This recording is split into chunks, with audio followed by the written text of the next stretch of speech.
Oi, gente, então vamos ir começando aqui, já esperamos uns minutinhos. Aí agora, o pessoal que for entrando também vai começando a acompanhar. Podemos, Márcio? Tudo tranquilo aí? Tudo tranquilo. Então, ótimo.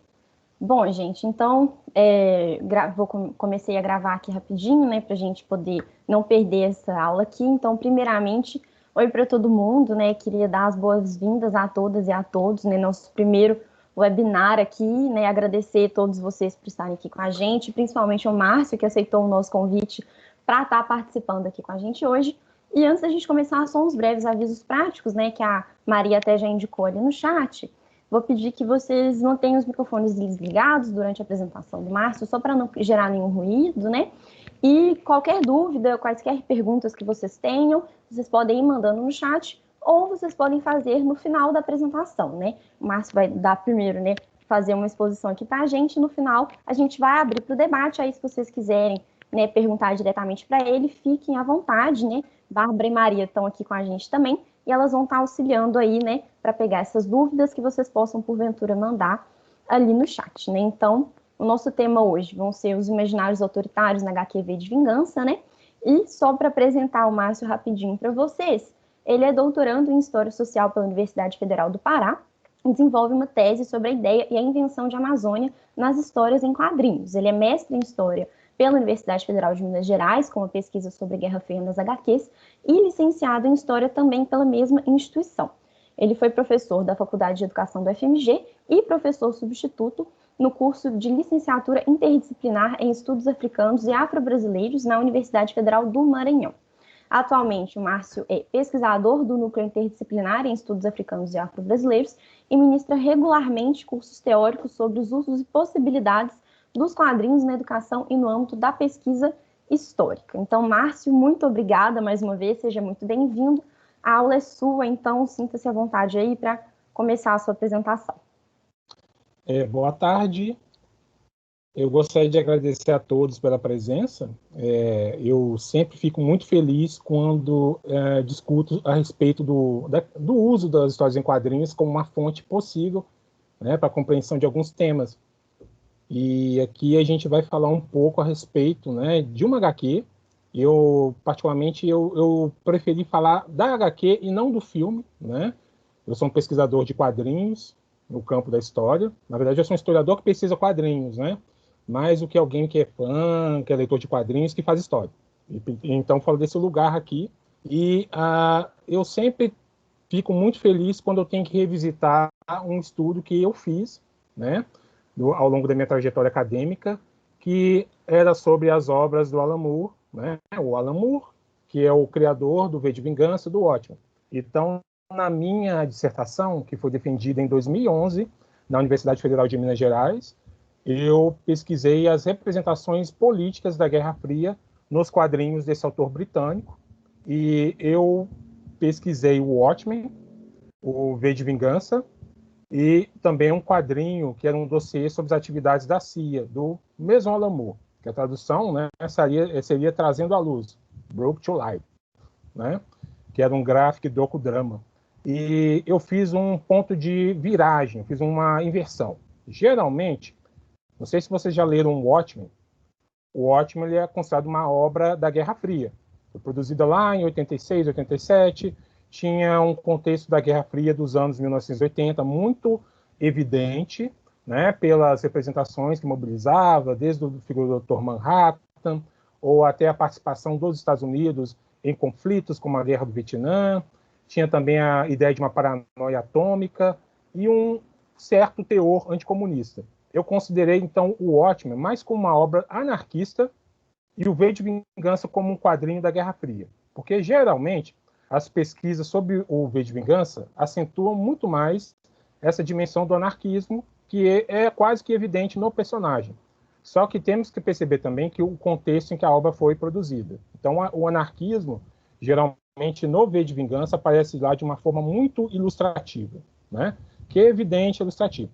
E no Watchmen, ele é todo construído, assentado na teoria do caos.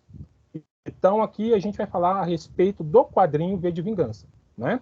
Que é um quadrinho que foi produzido nos anos 1980, a gente tem que perceber também que a versão que a gente tem, que talvez seja mais acessível para vocês, embora eu tenha aqui na minha prateleira o Absolute, né? Eu vou até ver se eu tiro aqui, meio complicado tirar, grandão, né? E tudo, Absolute, mas a versão que talvez todos possam ter mais acesso é essa edição aqui da Panini, né?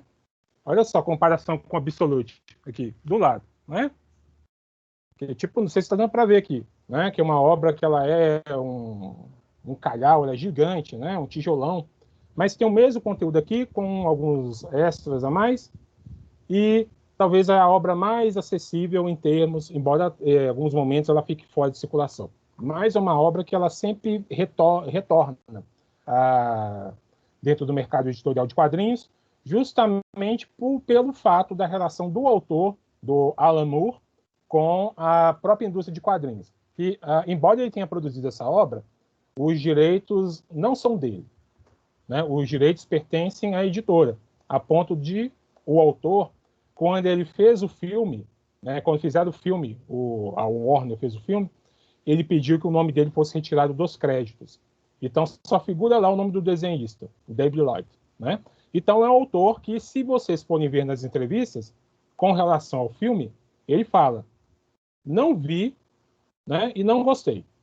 A primeira coisa que ele fala é isso. Tem que fazer essa demarcação, né? Então, no quadrinho do V de Vingança, tem que perceber também que ele surgiu de uma ideia em que o autor é marcado por uma experiência da articulação, e é o mesmo entendimento da política, no momento da articulação entre Estados Unidos, representado pelo Ronald Reagan, e a Margaret Thatcher, que era a primeira-ministra britânica, né? Ele pensou, né, que a década de 1980 iria caminhar para um conflito atômico, né, termonuclear generalizado. E fez com que ele pensasse a ideia de um possível inverno nuclear, que seria responsável por criar uma atmosfera distópica. E por isso que a gente vê na obra, no quadrinho, esse cenário, né, que é muito acinzentado, quase que não tem a luz do sol, né, mesmo porque a guerra nuclear ela contribuiu para isso. E com o medo que a população britânica, diante de um possível novo conflito, eles entregam, né, a liberdade a um Estado totalitário, no caso, uma configuração fascista. E isso era porque o autor ele identificava, na época, algumas medidas adotadas, né, pelo governo britânico e também dentro do contexto dos anos 1980, que havia esse teor de uma certa escalada de valores conservadores, né, de um ideário fascista que ele identificou. Então, poderíamos falar o seguinte, como o Alan Moore entende fascismo? Isso é um ponto a se discutir, né? Que aí é o entendimento do autor nos anos 1980 com relação a esse termo, né? Então, quando eu fiz a pesquisa sobre a Guerra Fria, eu tentei entender como essa obra ela pensava, né, esse momento particular, né, da história humana, da história contemporânea, e como o autor ele pensava um certo programa, um certo projeto que era delineado por uma perspectiva mais de cultura política dele como anarquista. Então, eu estou falando aqui de um autor que é um autor que ele é muito consagrado mesmo dentro do meio das indústrias de quadrinhos. Se você perguntar o seguinte, olha, todo mundo que eu conheço que é leitor de quadrinhos vai falar que leu o Alan Moore em algum momento, né? Eu acredito, por exemplo, que a Ana já deve ter lido, o Luiz está aqui presente, já deve ter lido o Alan Moore, deve ter lido, por exemplo, deixa eu ver, Desde o Ótimo, A Piada Mortal, né? Aí aqui eu vou fazer uma contextualização do trabalho dele com outras obras também, que eu acho que é muito interessante, porque é um autor que é muito falado e é pouco lido. Tudo que a gente fala do autor, geralmente, até os anos 1900, até, por exemplo, olha, o Alan Moore, eu leio o Alan Moore, né? No geral, as pessoas que leem o autor, só leem ele até o final dos anos 1980, porque ficam naquela coisa, eu gosto da Piada Mortal, eu gosto de Watchmen, eu gosto do V de Vingança, do Monstro do Pântano, mas são obras dos anos 1980.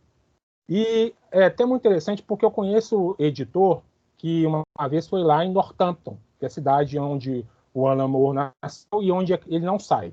Ele não sai da cidade dele, né? E é muito fácil encontrar. E teve editor no Brasil que foi lá conhecer o Alan Moore, né? Pegou o endereço e foi lá. E chegou lá com um material que o próprio renegava, né? Para pedir autógrafo.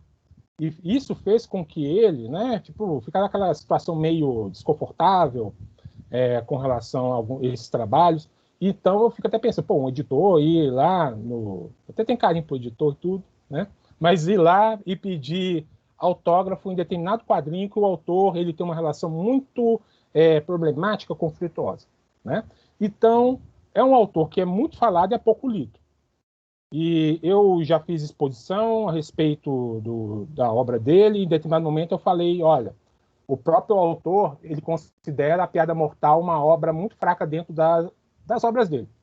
Você quase apanha quando você fala isso, né? E é o próprio autor que está falando. E é uma obra que ela tem muita repercussão, você já deve ter visto a animação. É um quadrinho mais do Coringa do que propriamente do personagem do Batman, né? E ele fala, olha, naquela época tem alguns pontos ali que eu teria assumido uma outra postura. Particularmente tinha uma violência gráfica e uma violência contra mulheres, né? Que ali tem um momento que o Coringa atira na Bárbara Gordon e deixa ela, né, totalmente, no caso, uma deficiente física, né? E tem cenas de violência sexual. Ele fala, olha, o público gosta disso, mas a minha obra ela não se resume a esse ponto, né? Então, eu estou falando aqui muito mais como um pesquisador de quadrinhos, como alguém que tem, olha, uma porrada de quadrinhos aqui na estante, aqui, nem mostrei mais outra estante de quadrinho, alguém que compra quadrinho e lê quadrinho, mas falando como um pesquisador, né? Alguém que tem uma postura, inclusive, mais crítica.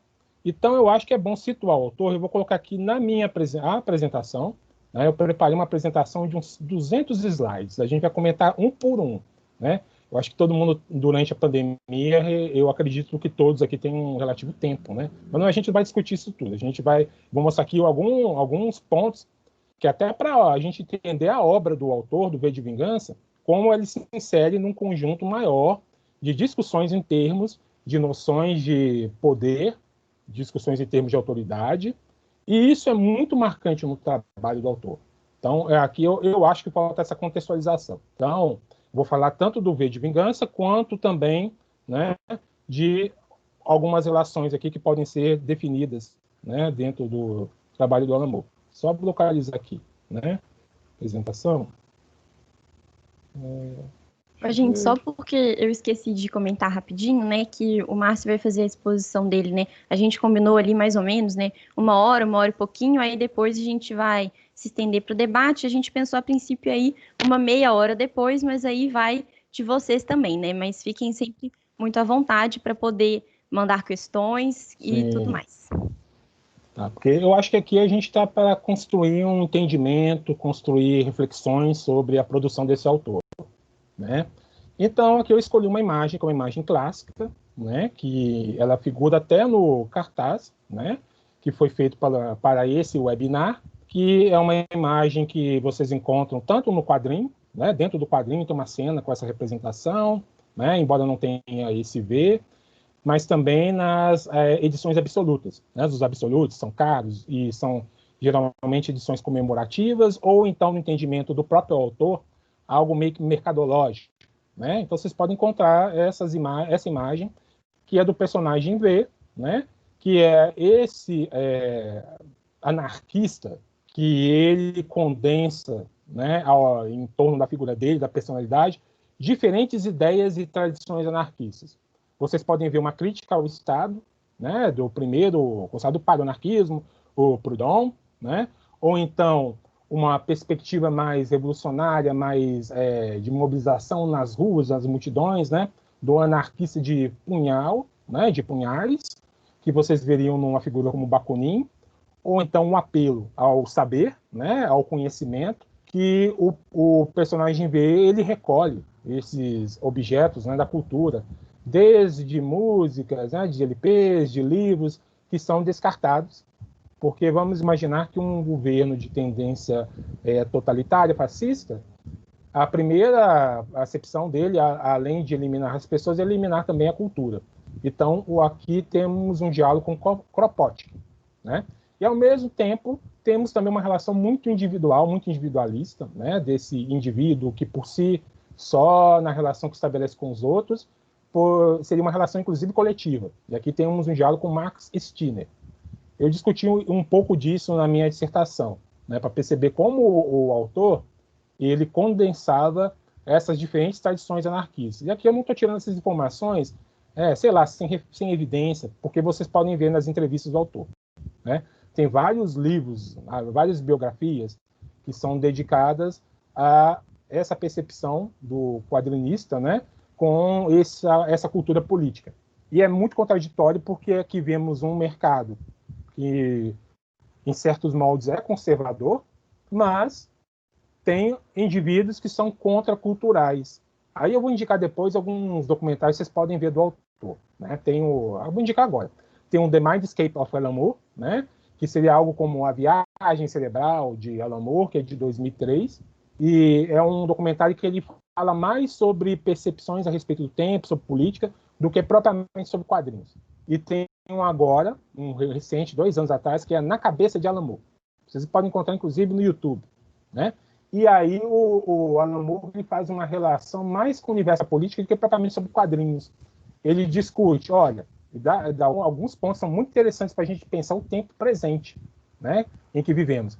É muito interessante porque esse autor, ao contrário de nós, ele se coloca como um sujeito que não tem tanto acesso à internet, né? Se vocês forem ver, não sei se é hoje, por exemplo, mas tinha fotos antigas que ele estava com aqueles computadores gigantes, né, com um monitor quadradão, branco, né, com um teclado antigão, porque antes tinha máquina de escrever, né? Então, é um autor que tenta estabelecer uma outra dimensão, mas é uma figura muito antenada com o tempo presente, né? Eu não estou falando isso como uma figura de fã, estou falando como alguém que pesquisa os quadrinhos do Alan Moore, né, na minha trajetória acadêmica, e percebo que é um sujeito que tem uma relação com os quadrinhos e a política. Para ele, todos os quadrinhos são políticos, né? Independente de qualquer outro tema. Se a gente pega desde Luluzinha, tem um episódio dos Simpsons que aparece o Alan Moore lendo, em determinado momento, Luluzinha. Aí vocês pensam, pô, a Luluzinha, né, é um quadrinho político, foi criada por uma mulher na década de 1930, né, e tinha um diálogo com ondas feministas, né, no movimento feminista, dentro do contexto. Então, esse aqui é o autor. Né, ele tem uma singela característica, né, essa aqui é uma foto até jocosa. Ele está aqui com a foice e martelo, né, na camisa vermelha, né, foice e martelo preto, até daquela confusão. Mas o Alan Moore ele não é anarquista, ele está usando a foice e martelo. Aqui é uma imagem, inclusive, até de apresentação meio de um tom meio jocoso, né? E é perceptível que esse autor ele é uma das vozes de esquerda dentro do cenário de quadrinhos, embora também seja uma figura muito contraditória, né? A gente pensa o seguinte, o Alan Moore, em determinado momento, ele tem uma postura que é meio contrária à indústria de quadrinhos, mas é porque também ele perdeu muito dinheiro com isso. E a forma como ele se vê nos contratos, né, dá para perceber um pouco disso, né, essa figura contraditória.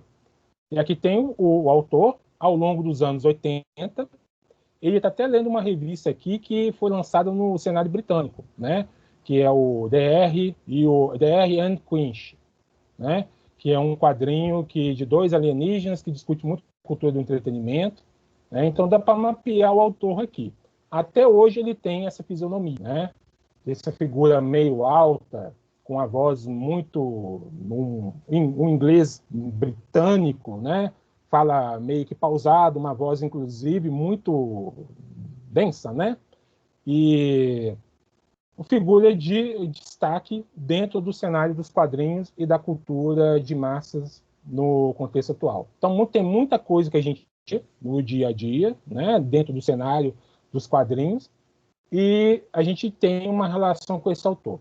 Vocês devem pensar o seguinte, olha, todo mundo aqui deve ter ido para as manifestações desde 2013, e vocês viram que tem a figura de uma máscara, baseada no personagem que é do V de Vingança. É uma alusão ao Guy Fawkes, né? Que é o personagem que estava envolvido dentro do processo revolucionário da conspiração da pólvora, né? E isso aparece no trabalho, isso surge do trabalho, né? No caso mais do cinema que propriamente dos quadrinhos. Eu tenho algumas críticas com relação ao filme, Porque o filme, ele não entra não é uma crítica com relação a se é igual ou parecido com a obra, mas é pela maneira como o filme é construído.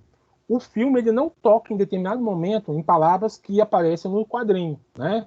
Como, olha, não tem um viés tão acentuado do fascismo que é denunciado, né?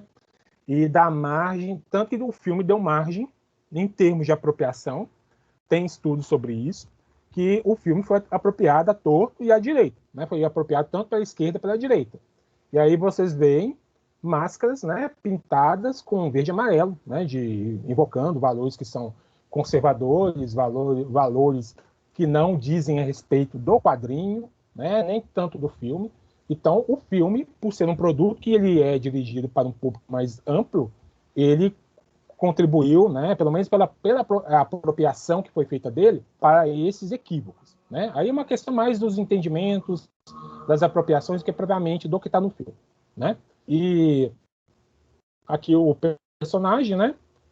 Essa foto aqui de 87 tudo, ele já tinha uma boa relação com o mercado editorial de quadrinhos. Nesse momento aqui, ele havia ganhado notoriedade com a produção do Monstro do Pântano, que é o primeiro trabalho dele, não, mas na verdade ele já tinha outros trabalhos para Marvel, ou então tinha trabalhos também para Star Wars, escreveu alguns números, né?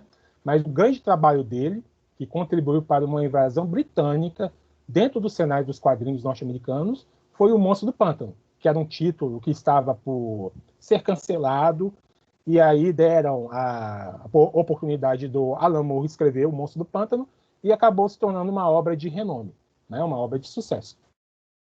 E aqui é um livro teórico, né? Na verdade, uma biografia, que é fácil de vocês encontrarem no Brasil, inclusive traduzido. Né? Eu tenho essa versão, está até no meu cantinho aqui, essa versão que é a inglesa.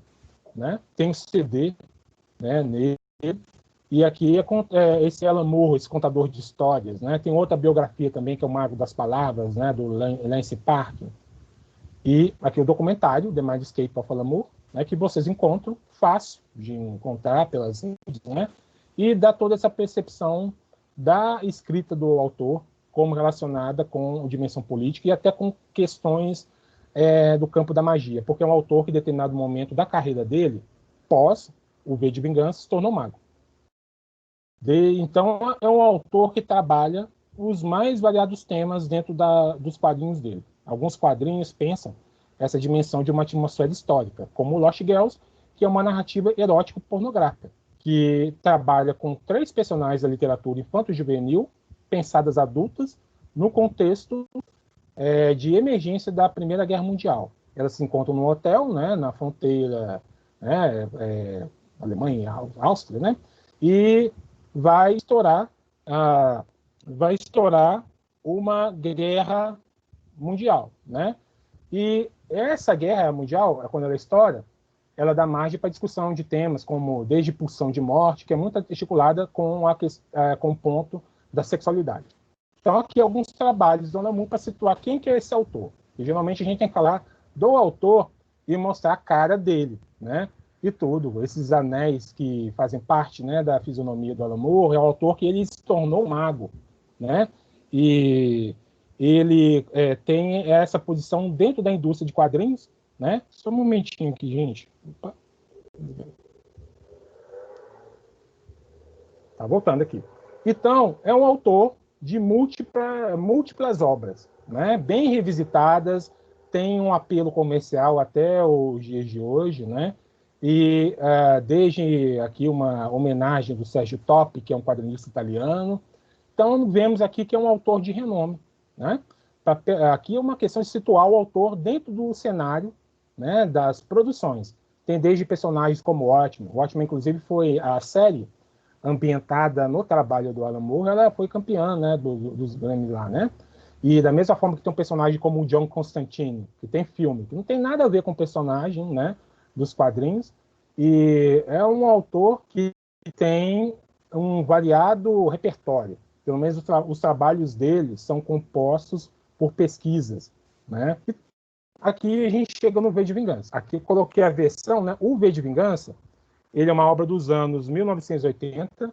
A obra, né, ela começou a ser produzida em 82 e tem um hiato, né? que é de 82 a 85. Tem uma fase britânica e logo em seguida, após o autor ter o sucesso, né, dentro do mercado editorial norte-americano, os direitos de V de Vingança foram levados, né, para a DC Comics, que é a editora do Batman, do Super-Homem, né, e na época estava se criando um selo de quadrinhos adultos, o selo Vertigo, dentro da DC. E o Alan Moore, ele, pelo trato que ele tinha com os editores, na época ele tinha uma postura até muito elogiosa com relação, né, aos quadrinhos norte-americanos, e ele levou o V de Vingança para lá e finalizou a obra. Então, temos de 82 a 85, né, o V de Vingança, produzido no cenário britânico, né, de 85 até 88, ele acabou produzindo o Watchmen, né, o Monstro do Pântano, algumas séries, desde o Super-Homem, quadrinhos para DC Comics, e finalizou a obra, e temos essa versão que ela é colorida. Se a gente for ver mesmo o quadrinho, olha só, tanto que tem uma cena que discute muito essa tomada de poder que é conduzida e apresentada aos cidadãos britânicos, né?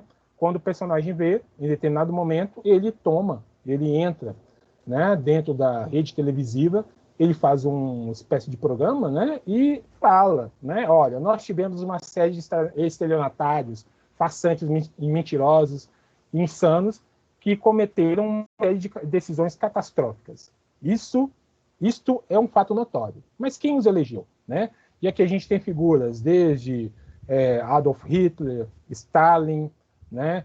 Tem aqui uma figura como Mussolini. Então tem essa representação aqui que como se fosse um dedo na cara apontado a cidadãos britânicos que estavam sentados no sofá inertes. Essa anestesia que se via na sociedade britânica. Então, o autor aqui ele nos coloca um ponto de partida, né, uma tomada de decisão que só é possível ter uma transformação social, né, se tivermos uma autoconsciência das nossas escolhas, né, nossas escolhas que são colocadas no cenário da política.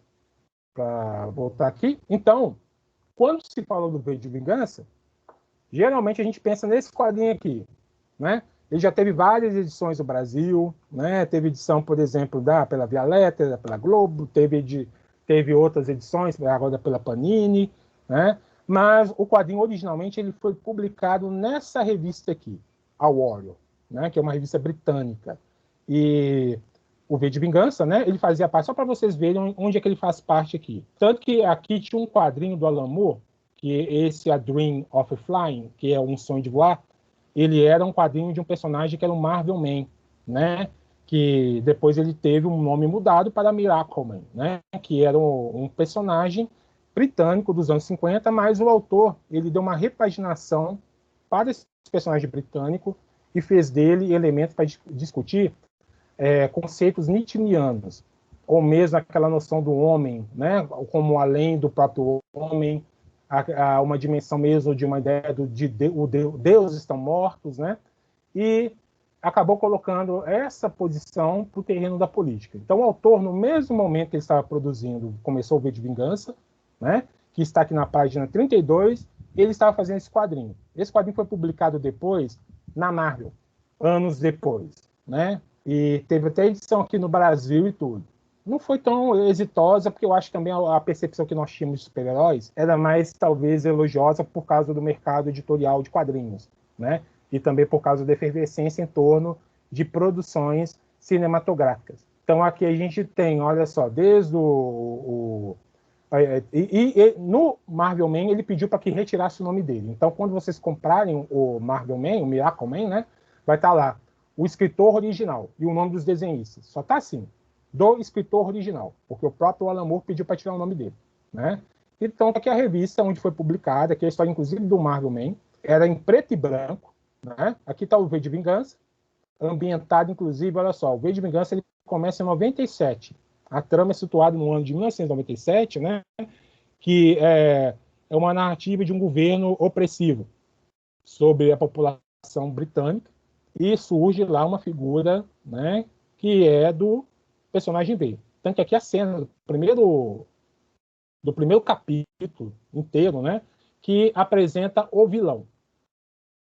Tem uma concepção muito importante, porque os vilões britânicos, ao contrário dos personagens norte-americanos, eles são, né, marcados por uma concepção de anti-heróis. Eles têm uma percepção muito distinta dos super-heróis norte-americanos, que são criados dentro de um viés muito maniqueísta, né? E os personagens britânicos, eles são como se fossem figuras mais de bandidos, né? Tem até leituras nesse ponto que tem até uma construção em torno de umas noções que Eric Hobsbawm coloca em bandidos, ou então também uma forma dos próprios britânicos se pensar de uma outra concepção que é trabalhada no Thompson, né? No Edward Palmer Thompson, historiador com o qual temos contato. Essa é a especificidade dos britânicos. Então, o V de Vingança, ele é um personagem, né, o personagem V, que é um mascarado, que usa uma máscara evocando um personagem histórico, ressignificado nesse contexto, embora não tenha a mesma construção, a mesma acepção, né, percebemos que o Guy Fawkes aqui é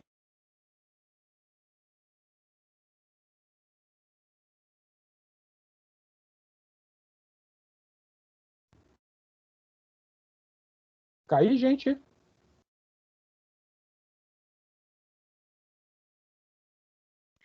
Vou voltar a compartilhar, tá bom? Tá bom, agora já deu para voltar a te ouvir. Tá, ok. Eu tinha caído muito tempo? Não, só um pouquinho, eu acho que só retomar essa última frase que você falou que já dá para dar continuidade. Assim, então o personagem, né, V, ele é um personagem muito distinto do que se vê nos quadrinhos norte-americanos, que a gente está lidando com um contexto que é de um autor britânico, tem uma outra acepção, são colocadas outras questões, né, dentro do quadrinho V de Vingança que são muito distintas do que vemos em produções norte-americanas.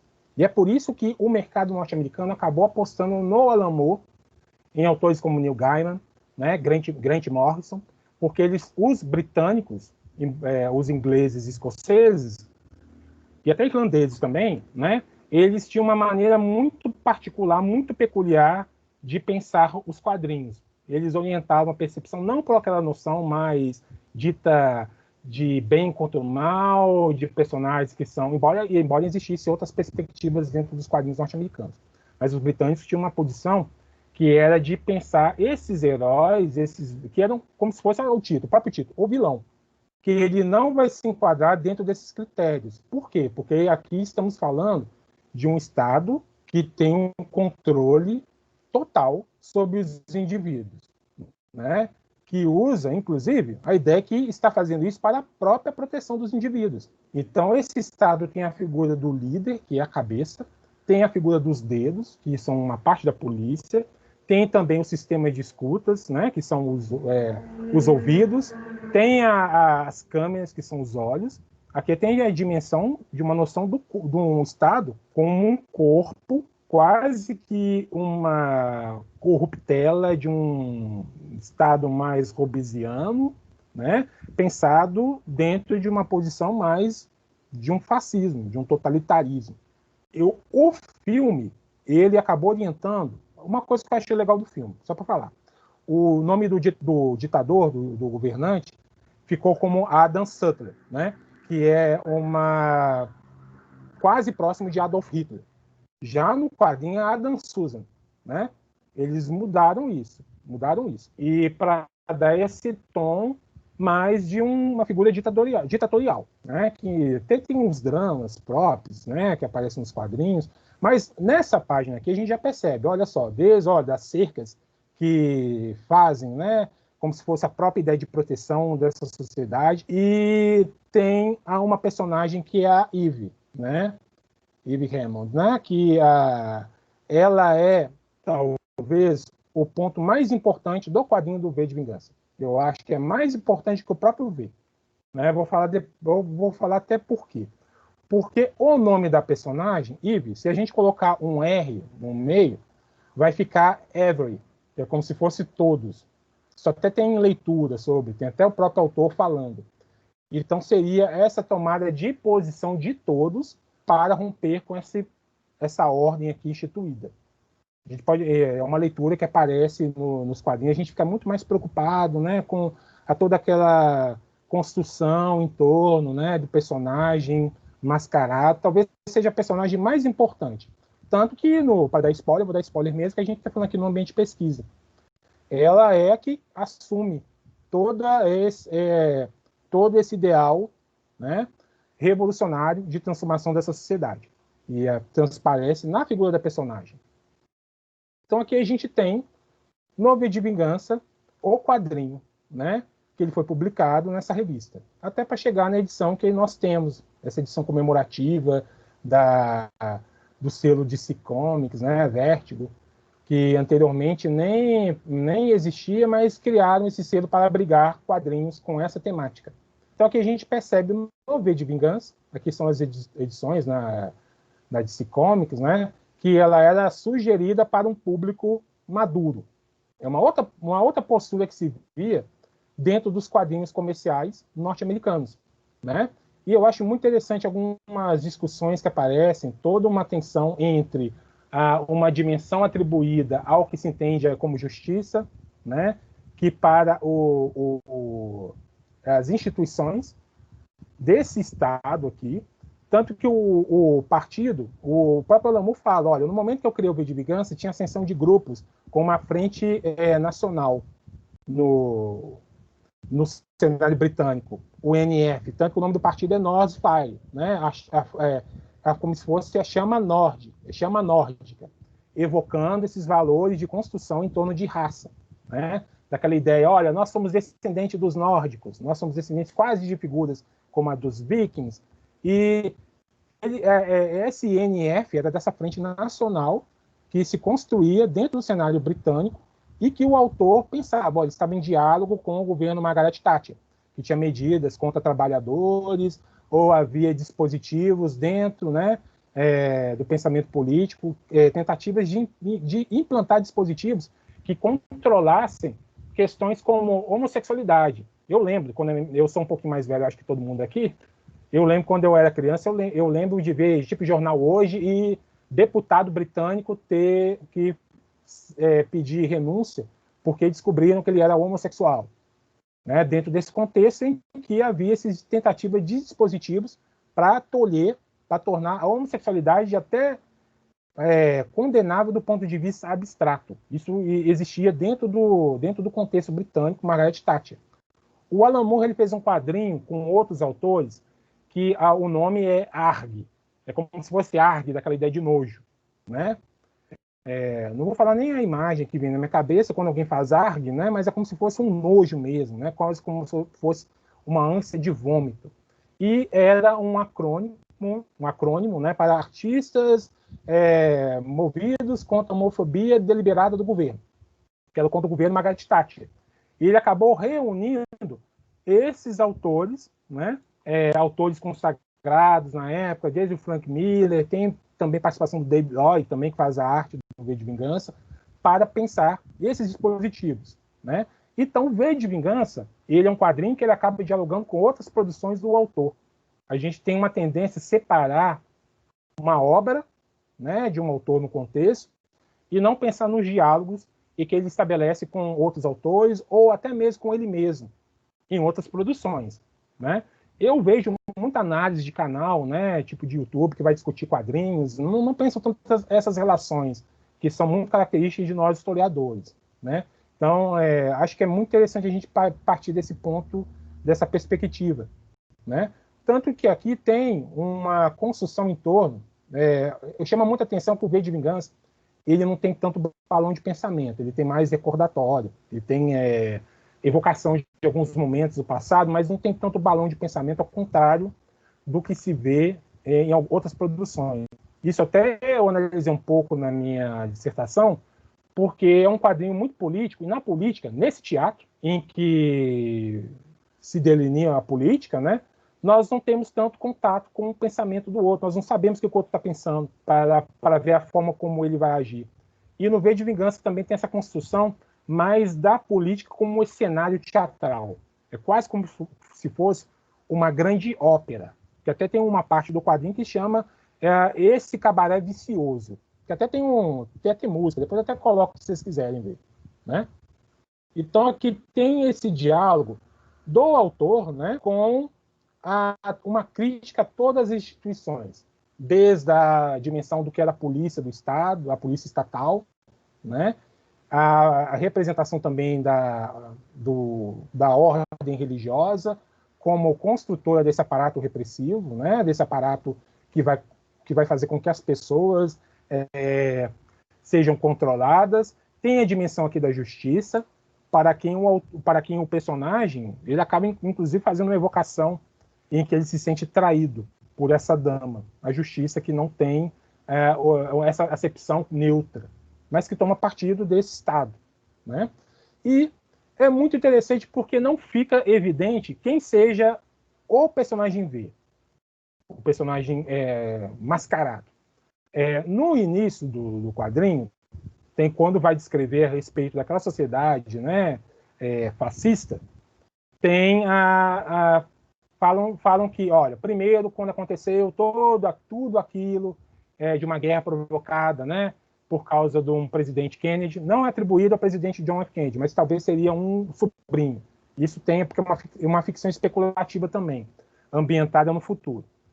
Primeiro, quando as pessoas começaram a ceder a liberdade delas para esse Estado, e em nome desse medo que se construía na sociedade britânica, eles decidiram eliminar o que era o diferente. Então, primeiro, falar assim, olha, primeiro eles pegaram nessa ordem os negros, depois os paquistaneses, e depois os homens que gostavam de outros homens, né? Então, não fica evidente se o V, ele seria... Na verdade, o V é um personagem... inclusive, pegam também as pessoas de esquerda. Não fica evidente se o V, ele é tanto um negro, que está ali sendo representado como paquistanês, esse outro, né?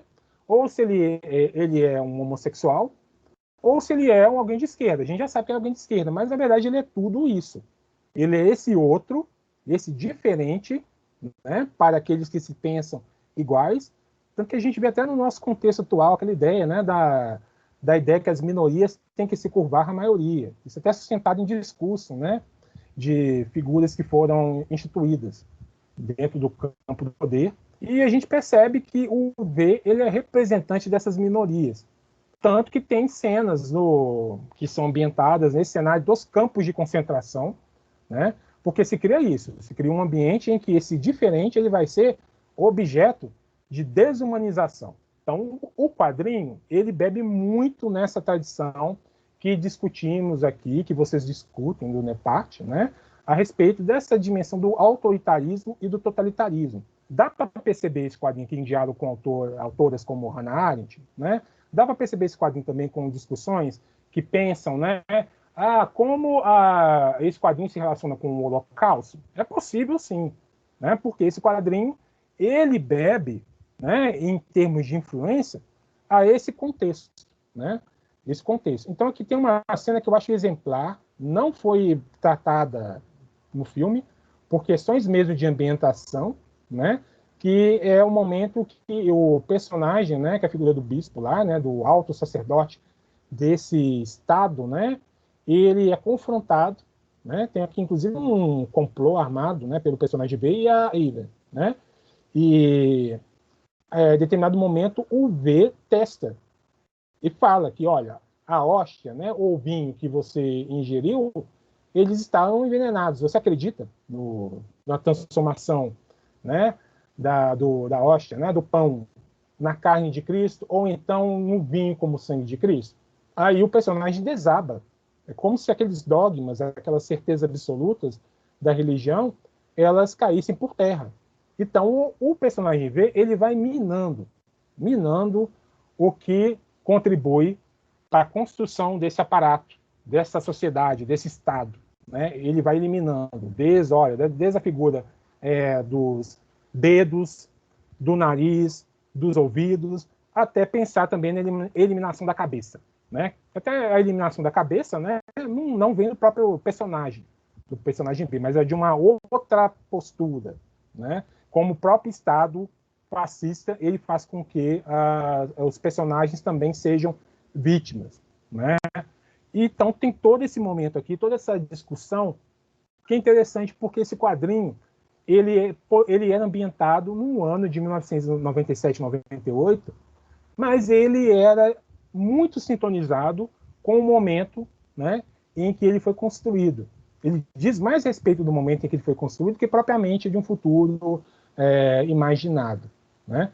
Aqui tem a representação do campo de concentração, né, quando o personagem vê, que é o personagem da cela 5, né, escapa, 5, né, por exemplo, o V, né, 5 em organismo romano, né, e o personagem escapa e fica essa figura misteriosa que se torna um pesadelo, tanto de quem contribuiu para esses experimentos ou então quem era o torturador, né?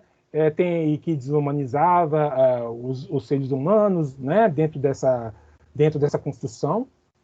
E o personagem ele vai fazendo como se fosse um projeto, né? O projeto dele é desconstruir esse estado. Aqui, inclusive, a imagem aqui que foi usada, né, para esses cartazes que figura dentro dos quadrinhos. Aqui eu preferi colocar o próprio quadrinho, né, em inglês. É muito interessante porque, olha só, eu posso colocar inclusive uma musiquinha aqui, que é dessa parte, que ela foi depois transposta por um autor, né? Vou até parar aqui de compartilhar e vou colocar a música. Só um momento. Todo mundo me escutando, né? Sim, sim, pode ficar à vontade aí, Márcio. Estamos conseguindo te ouvir bem. Olha, inclusive essa parte aqui.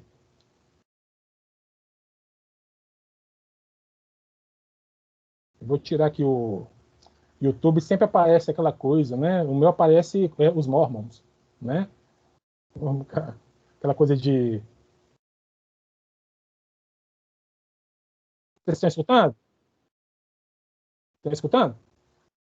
Não, ainda não. Será que não tem Ah, como compartilhar a guia aqui pelo vou próprio compartilhar. aplicativo? Tá, vamos lá. Tô fazendo um teste aqui.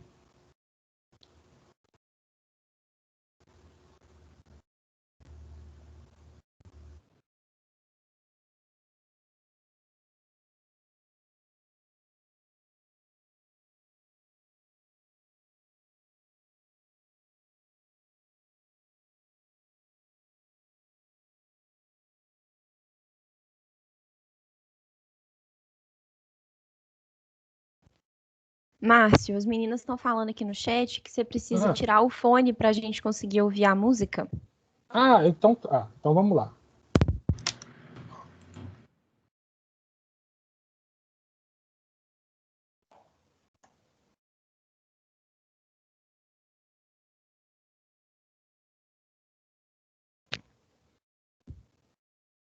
Não, ainda não tá dando para ouvir, não.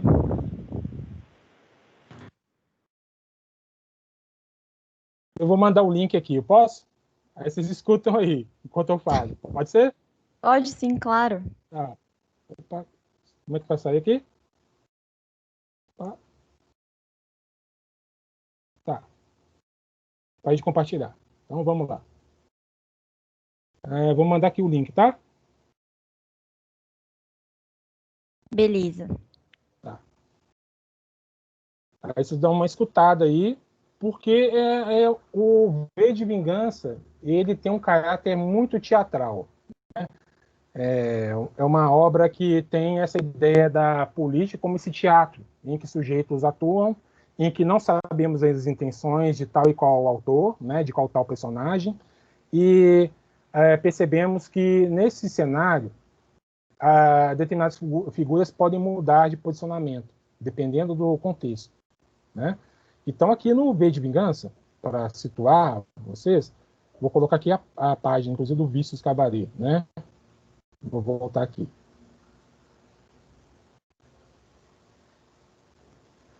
Tá?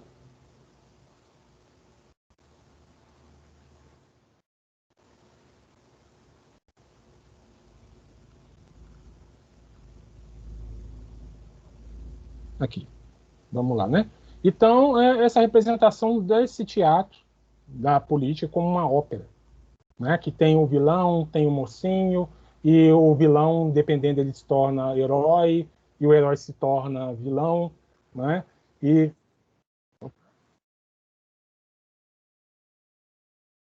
peraí, acabei colocando aqui. Acabou, não dá para ver, né? Pra ouvir a música ou ver as imagens? As imagens, né? Tava dando pra ver. Tá, então vou voltar aqui. Depois vocês editam aí, tá bom, gente? Tá? Sem problema. Não precisa editar, não. Tranquilo. Vamos lá. Então, essa representação do teatro, né? Essa representação da política, em que atores políticos agem, não sabemos quais que são as intenções. Tem toda uma dimensão aqui desse quadrinho, que é um quadrinho político. Eu acho muito significativo essa cena aqui, que é como se fosse um alerta, uma tomada de posição, e pensa como também os meios de comunicação eles contribuem para a construção dessa anestesia, que é quando o personagem vê, ele toma, né? E tem todo esse discurso de perguntando, apontando o dedo mesmo, aquela figura, né? Ele acaba mostrando, olha, são tomadas de poder que contribuem para essa desumanização, para essa objetificação do ser humano e fazem com que essa ideia do homem, do humano, seja eliminada, né? Por causa das escolhas que são adotadas. Até tem alguns momentos, né, que essa cena aqui, essa sequência é muito emblemática, um capítulo todo dedicado, em que o personagem vê, ele submete a mocinha, né, a Ivy, tudo aquilo que ele passou, para ela entender qual era o significado da ideia de liberdade, porque ela ainda estava muito presa dentro, né, daquelas amarras desse sistema. Estava muito presa e era necessário ela passar por tudo aquilo que ele ou outras pessoas passaram, né, para que ela tomasse uma consciência a respeito, né, da situação dela e fosse também um agente transformador da sociedade.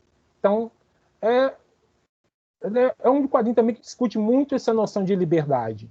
Todos esses conceitos que vemos, né, no campo da política, das ideias políticas e sociais, né, daria para trabalhar esse quadrinho aqui numa disciplina como História das Ideias Políticas e Sociais. Inteiro, pelos conceitos que ele acaba mobilizando aqui, né? É porque é um autor que ele estabelece uma tradição, não apenas com os quadrinhos, mas também com uma dimensão muito política. Né? Então tem essas tomadas de poder de outros personagens também, né? Uma construção, inclusive, olha, a voz do povo, né? Também essa dimensão de tomada de postura, de tomada de consciência com relação ao momento, que até desde os personagens que representavam também o aparato policial se tornam figuras humanizadas. Eles começam a perceber que haviam contradições e se colocam, de certo modo, contra também esse sistema. Né? Desde a figura do investigador também, que aqui no momento até de ingestão de substâncias alucinógenas, né? Para ele se colocar na cabeça do V e saber como ele age. E aí ele tem uma dimensão não talvez para buscar prender, né, esse terrorista. Até esse conceito de terrorismo é apresentado, né, que o terrorista geralmente é aquele que o Estado classifica como uma ameaça potencial ao status quo e menos visto como um sujeito necessário para a transformação social. E tem um capítulo do V de Vingança que é a Europa depois do Reino, né? Que ele é baseado numa tela do Max Ernst, né? Que é um alemão, que ela foi produzida em 1942, né? Que aqui designava um estado de putrefação, um estado de decomposição, que era a Europa. É muito singular, muito interessante perceber por que o Alan Moore, o autor, ele se apropria dessa simbologia aqui. Porque ele acaba designando todo esse estado de coisas, toda essa dimensão aqui que é conflituosa, né? Deixa eu ver, que a colega perguntou aqui.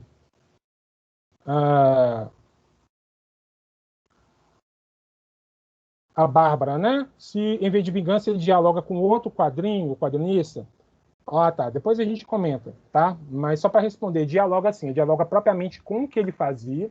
Tem outros autores, inclusive depois o David Sim, ele faz uma produção chamada Judenhass, que o personagem principal é o campo de concentração, né? Então, para voltar aqui, vou cair novamente, né? Tanto que o autor, olha só para mostrar aqui um pouquinho, que eu acho que até a gente já deu um tempinho assim para apresentar. Esse aqui é um trabalho do Alan Moore no início da carreira dele, para a gente ver como é que tem esse viés contestador, né? Aqui foi lançado no Brasil pelo Pipoca Nanquim, o Maxwell, o Gato Mágico, né? Que é um dos primeiros trabalhos do autor no roteiro. Ele fazia o roteiro e desenho. Isso aqui é o desenho do próprio Alan Moore. E era uma espécie de anti-Garfield, como é apresentado nas pesquisas. O Maxwell, o Gato Mágico, né, era um gato contestador.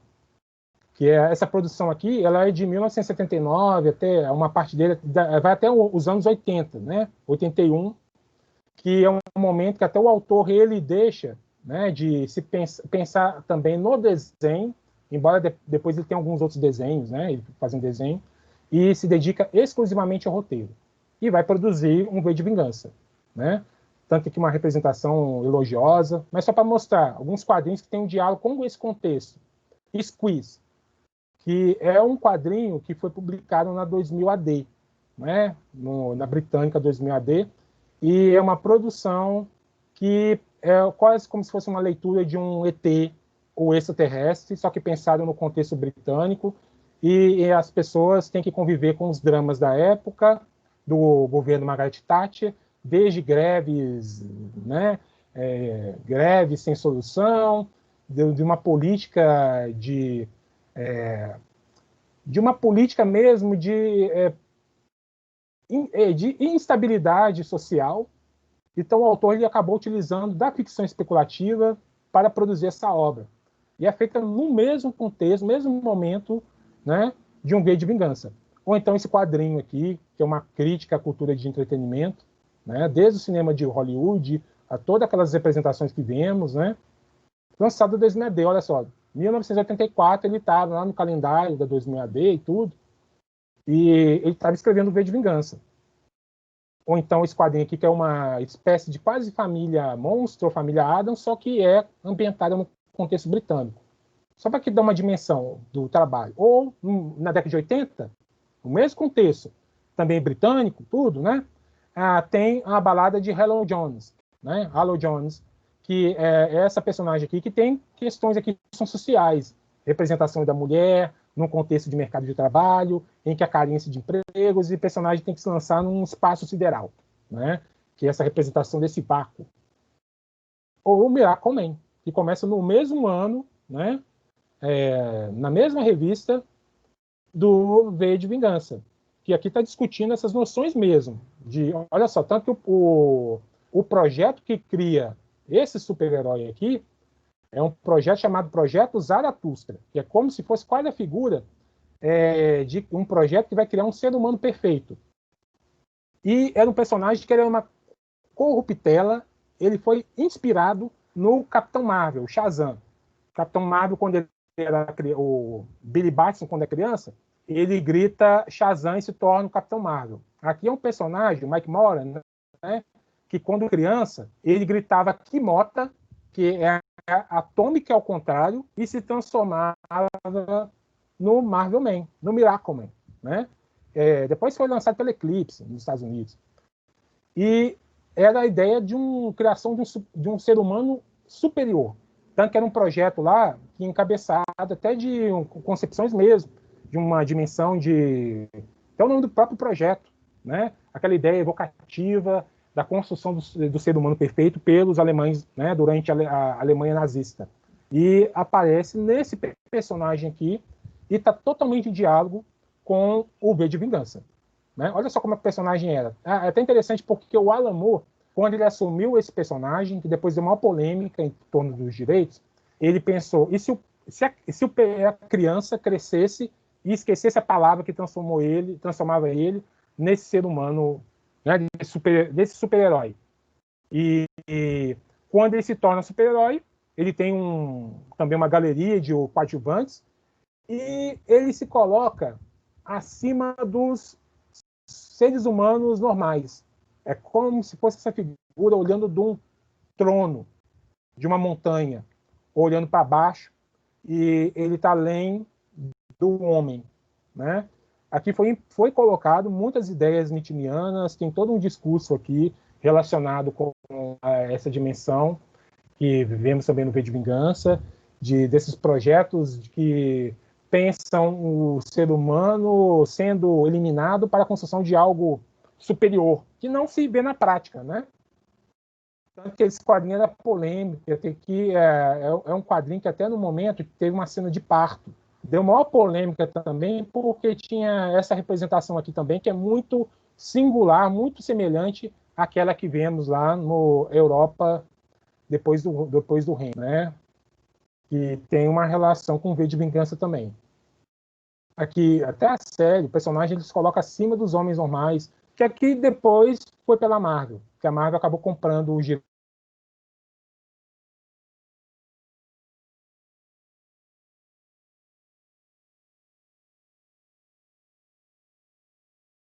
Acho que caiu, mas vamos voltar, né? Vou voltar aqui rapidinho. Aí vocês podem puxar minha orelha aí por causa do tempo, tá bom? Voltou a imagem? Voltou sim, Márcio, não sem problemas. Só não passar demais, porque ainda tem os debates, né? Aí Sim, só para não sim. passar muito tempo, mas sem problemas. Tá dando para ver certinho a Às vezes imagem. eu fico falando assim demais e começo a empolgar e começo a falar dos quadrinhos aqui, né? Enquanto eu dando um curso aí, se não me cortarem, eu fico falando. Então pode me cortar, tá? Então tem essa leitura aqui do personagem no mesmo contexto. Olha só, o quadrinho como o Monstro do Pântano tá discutindo todas essas noções aqui que aparecem no V de Vingança, de poder, de responsabilidade, da noção que se tem do homem, da construção da ideia do homem, em meio até de um conceito que o homem cria de natureza, né? E quando se elimina a natureza, se elimina o homem. Então aqui é um personagem que une, que funde essas dimensões, que até estabelece uma relação com um personagem britânico, que é o Green Man, né? Que é essa figura aqui, que era a figura até, inclusive, até no medieval, que figurava como gárgula, né? Nesses mosteiros ou então castelos. E tem o personagem aqui, ele apropria desse repertório aqui e o Alan Moore tenta fundir para recuperar esses valores humanos. E, né? Que até olha só, o mesmo personagem, o Green Man, que nós seres humanos, depois que nos vinculamos à técnica, à ciência e à tecnologia, dentro de uma concepção da idade moderna, deixamos de nos pensar como figuras da natureza e começamos a tornar a natureza objeto do nosso conhecimento. Aí surge a ciência moderna, não que não existisse conhecimento, elaboração de saberes no período medieval ou no período anterior, mas a Idade Moderna, que os valores que são colocados, que depois são afirmados no Iluminismo, são apresentados na produção do Alan Moore, e há, inclusive, uma perspectiva mais de desencantamento, porque esses valores não são efetivados. E aparece muito disso em quadrinhos como o Watchmen, como o V de Vingança, como o Monstro do Pântano, ou como esse dossiê das atividades da CIA, caminhando aquela ideia, né, de um progresso que não se efetiva, e talvez seja do senso comum, né, que à medida que vamos avançando, não vamos, né, não vamos alcançando um estado de positivo na sociedade. Né? Até para chegar no ótimo. Então, que só para contextualizar, tem todas essas discussões, né, que são de poder, de responsabilidade. Até para situar, ontem eu estava participando de um debate em que eu vi uma discussão que basicamente quase toda a obra do Alan Moore tem cena de violência contra mulheres, tem cena de estupro, né? E isso não é porque o autor tenha, talvez, uma obsessão fetiche. Porque ele pensa o seguinte, inclusive já vi entrevistas falando, talvez uma forma de controle sobre os corpos femininos passe pela dimensão mesmo de tentar tolher a sexualidade. Isso é muito perceptível em narrativas como Contos de Aia, até, por exemplo, do mesmo contexto que o próprio Alan Moore está pensando, né? Essas obras, e que depois ganha visibilidade no contexto atual, que inclusive vocês já debateram aqui no canal do NEPAT, né? E tem essa dimensão, né, do controle sobre corpos das mulheres, que é também um controle sobre a pulsão de vida, e o autor que se coloca muito numa vertente anti-autoritarismo, numa vertente contra essas estruturas de poder que acabam cerceando as liberdades. Então, é um autor que eu acho muito interessante para se discutir e ganha muita visibilidade, não apenas no V de Vingança, mas também em obras mais ou menos conhecidas do Alan Moore. Então, vou finalizar minha fala aqui e a gente pode abrir para um debate, né, e pensar essas temáticas aqui que discutimos, que eu apresentei aqui. Espero que tenha sido proveitoso para todo mundo. E agora a gente pode fazer um debate, queria ouvir também um pouquinho de vocês a respeito que eu falei aqui. Vocês concordam, não concordam? Porque tem também a percepção de leitores, mas tem também possíveis pesquisadores de quadrinhos e historiadores. Então, muito obrigado, gente, pela presença de todos aqui nessa tarde. Muito obrigada, Márcio, pela sua presença aqui também, né? A gente já tem aqui 2 perguntas no chat, né? A Bárbara mandou aqui uma primeira e eu acho que a gente pode começar com essas aqui. Se o pessoal quiser ir mandando mais perguntas também, a gente dá continuidade, né? Então, primeiro a Bárbara mencionou, né, que você falou sobre o diálogo do Alan Moore, né, dentro da própria obra do autor, né? Mas existe algum outro quadrinista com o qual ele dialoga? Olha, no mesmo contexto, de 86 e 87, tem a publicação do Batman Cavaleiro das Trevas, do Frank Miller, né? Frank Miller não é o Frank Miller hoje, embora o Frank Miller tinha algumas concepções de um viés muito liberal norte-americano, a ponto de que eu não considero o Batman Cavaleiro das Trevas como uma obra progressista nos termos de hoje. Tem aquela noção, uma obra de esquerda. Não, é uma obra dentro da concepção liberal norte-americana de emancipação humana. Então havia, no Batman Cavaleiro das Trevas, essa perspectiva de discussão de uma tentativa de um personagem que se coloca contra o sistema, de uma ruptura, né, desse estado de coisas que o autor, que o personagem identificavam como negativos. Então, nesse momento, o Batman Cavaleiro das Trevas ganhou notoriedade. Não significava que era uma obra que fosse revolucionária dentro da narrativa do Batman. Porque eu não estou falando eu acho. Eu tenho elementos, pesquisas mesmo, para pensar que grande parte do que se dialoga no Batman, o Cavaleiro das Trevas, é também muito da tradição do trabalho do próprio Frank Miller em outros quadrinhos, desde o Demolidor, ou então, né, a fase que ele fez também com Electra. Depois vai ter a mesma experiência de um personagem contra o sistema em Martha Washington, e depois até no próprio 300 de Esparta tem essa dimensão, dessa noção do indivíduo contra o sistema, ou contra aquilo que ele identifica como, para ele, como negativo, seja do ponto de vista, inclusive, de reforçar estereótipos, né? Mas isso é uma outra questão. E o Batman Cavaleiro das Trevas, ele é uma releitura, ele é uma, né, não releitura, mas ele é uma continuidade de processos que se via no mercado editorial nos anos 1970.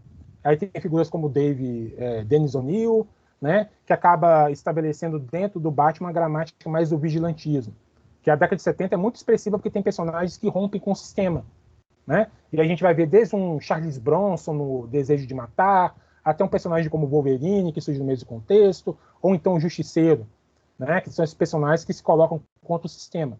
Então, esses personagens que são contra o sistema, a gente percebe até no mesmo momento em filmes como Robocop. Vocês devem lembrar de Robocop. Eu era criança na época quando passava Robocop na sessão da tarde. Talvez vocês devem ter visto em outro momento. Mas o Alan Moore ele foi chamado depois para escrever o roteiro de Robocop. Não aceitou, foi o Frank Miller. Olha só para vocês verem, continuação de Robocop, né? Que é um personagem policial máquina, essa ideia de uma corporação que compra os policiais e quando os policiais morrem, eles se tornam propriedade da OCP. Então, tudo isso está em diálogo com o contexto dos anos 80. E tem também um quadrinho chamado Martial Law, né, do mesmo contexto dos anos 80, que depois vai abrir margem para os anos 90 de uma crise institucional dentro do cenário norte-americano, de um certo pessimismo nos anos 90. E o Martial Law era a figura de um personagem anti-herói que, como se fosse um caçador de heróis, como se fosse isso, um caçador de super-heróis. Aqueles valores instituídos, aquelas figuras que são quase como super-homem, que são figuras morais. Para ele não tem muito sentido disso, né? Porque essas figuras no campo da política, que seriam moralmente elevadas, não se sustentam, né? Então tem esses quadrinhos que dialogam com essa perspectiva. E tem um surgimento também no mesmo contexto do Maus, do Art Spiegelman, né? Que é uma obra muito interessante para discutir o Holocausto, embora não seja sobre o Holocausto, é mais sobre a maneira como o pai se relaciona com o filho do que propriamente sobre o Holocausto. Isso aí tem até discussão no MetaMaus, que está para ser traduzido aqui no Brasil, né? Porque geralmente a gente pega assim, olha, eu vou trabalhar quadrinhos Holocausto. Quem que eu vou trabalhar? Vou trabalhar com Art Spiegelman e o Maus. Só que não trabalha qual que foi a intenção do autor, né? Tem as apropriações depois. Mas tem o Holocausto ali. Mas é uma obra mais sobre pai e filho. Você já deve ter lido, tem a morte da mãe que atormenta tanto o pai quanto o filho. Tem toda essa discussão. Não, com certeza. Uma outra pergunta que apareceu aqui também é se a gente pode ter outra leitura metafórica da cabeça para além do sentido para além do dispositivo de controle, panóptico pensado pelo Foucault, né? O Ivan Nilsson que perguntou aqui. Da cabeça, né? Uhum. Tá. Essa cabeça do personagem, ela é também, eu acho que ela é contextualizada no quadrinho. Ela não é tratada em tons muito maniqueístas, né? Que até tem um personagem, tem até uma justificativa do porquê o personagem se tornar aquilo, naquele contexto, né? Então, deixa eu ver, só para ver, o Ivanilson tá aí, eu não entendi qual foi o ponto da pergunta. Só pode ser para além, né?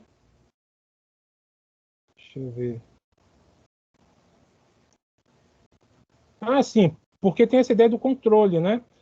Porque no V de Vingança tem essa ideia do controle na sociedade que ele é diluído. Ele é diluído nessas instituições. Então, o V ele não vai propriamente na cabeça. A cabeça nem por si só ela é eliminada pelo V. Eliminada pela própria sociedade que ela criou. Essa que é a perspectiva, né? E aí tem aquelas estruturas de poder da prisão, da religião, né? Foucault falava de religião, falava, por exemplo, de sistema prisional, o controle sobre os corpos.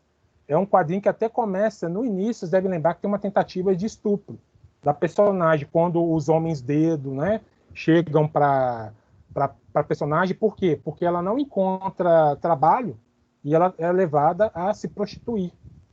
E aí ela é abordada por uma dessas figuras, né, e ela pode sofrer uma violência com controle sobre o corpo. Então tem essas estruturas que são diluídas, né? Não é simplesmente eliminar a cabeça que você vai matar o fascismo, né? Mesma coisa, vocês estão gravando aí, não posso falar nome, né? A mesma coisa, se a gente matar, sei lá, determinada pessoa, não vai acabar, porque o pensamento, os costumes, eles estão totalmente embebidos por essas categorias, por essa forma de conduta, de visão de mundo, que é o modo de ser fascista. Pelo menos que o autor identifica. Sim, agora do Luiz Thiago, ele pergunta, tem alguma outra obra do Alan que não seja o Watchmen ou V de Vingança que abordem os mesmos temas ou temas parecidos? Olha, tem um dossiê das atividades da CIA que eu tenho até ele aqui, só para até ver se eu localizo ele aqui na biblioteca. Até aqui, até eu coloco ele guardadinho, porque é um quadrinho até meio difícil de encontrar.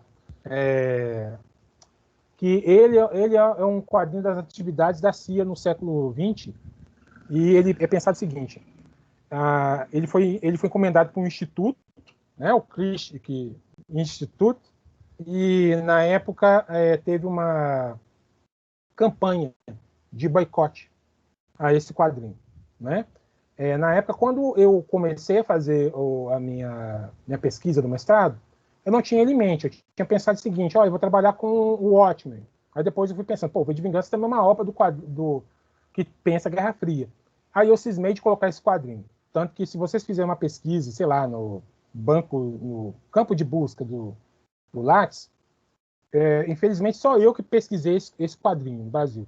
Falando que, infelizmente, porque eu gostaria que tivesse outras pessoas que pesquisassem. E é um dossiê das atividades da CIA muito difícil de encontrar, inclusive quando eu coloco foto desse quadrinho nas redes sociais, tem gente que fala, você tem isso. E até eu conversei um dia com o editor, ele falou que não sabe localizar quem que é o dono dos direitos, que ele já tentou publicar, mas ele não localizava. É um quadrinho que ele começa o seguinte, é a águia da CIA, porque a águia é o símbolo da CIA. E é uma águia que ela é humanoide, e ela vai num barco e ela começa a contar os pecados dela. Os pecados delas são as operações encobertas da CIA. Desde assassinatos, operações encobertas, tráfico de drogas, que a CIA teve envolvimento, venda de armas para o Irã para financiar operações contra os contras da Nicarágua. Então, esse quadrinho aí, ele tem uma leitura muito semelhante com a do Watchmen. Porque vocês devem lembrar no Watchmen que tem um personagem do comediante que ele chega lá bêbado pro Moloch para contar os pecados dele. Isso até as pessoas nem fazem essa relação. E o Watchmen é sátira. O Watchmen é ironia total. Tanto que tem aquela frase